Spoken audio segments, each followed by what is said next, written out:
Good afternoon, ladies, and thank you for joining us in Far Above Rubies today. I'm glad that each and every one of you are here. We are diving right into Psalms chapter 91 today, and I'm going to focus on verses 5 and 6 to start with. It says, "Do not be afraid of the terrors by night, nor the arrow that flies in the day.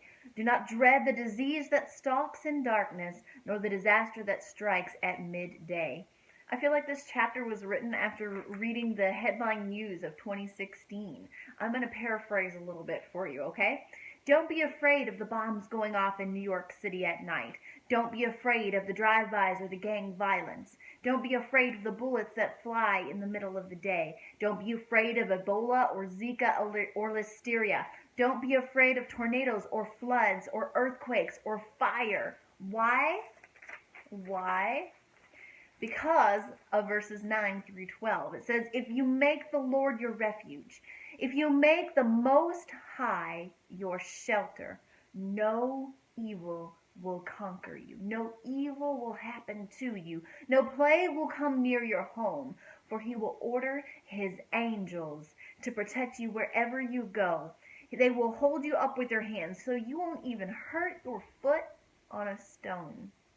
If ever there were a time that fear and worry and doubt are coming in like a flood, it's today.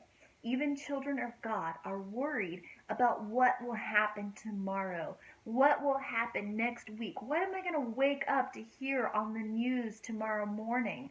What is going to happen in November? What is next year and this next presidential term going to hold for our country? We're afraid as a nation, as a people, and even as children of God, fear has crept in. Now is not the time to waver in our trust, in our faith, in the Lord God Almighty, in Jehovah, in our guard and our protector. Now is not the time to be afraid. Now is the time to say, whatever comes, whatever tomorrow holds, whatever the presidential election holds, whatever the news headlines tomorrow morning will read, I trust in Jesus. I will not be afraid. Did you know that your lack of fear can be a huge witness to those around you, to those you work with, or to your neighbors, or even to your family and friends?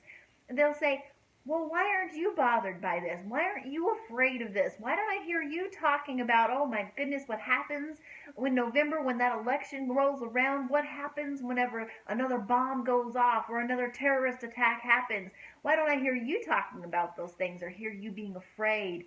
And you get to answer in Psalm 34, "Because the angel of the Lord encamps round about those that fear him."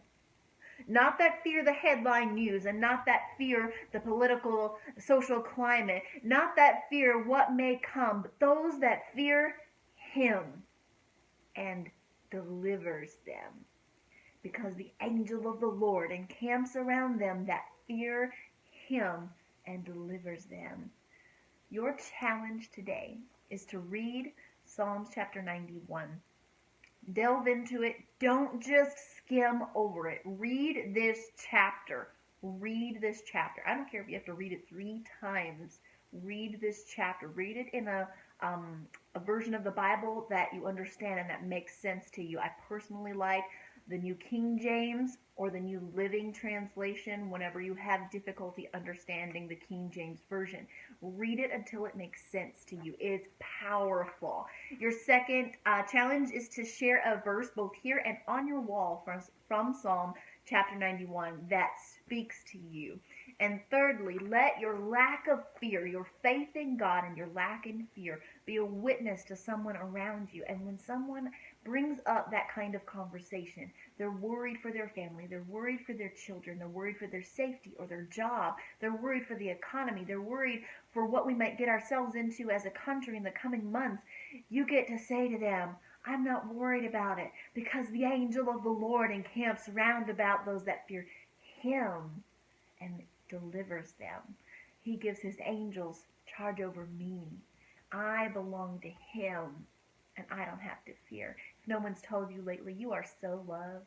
You are valuable. You are protected. You are blessed. You have worth, my dear friend, and that worth is far above rubies. Thank you for being here today, and I'll see you all tomorrow.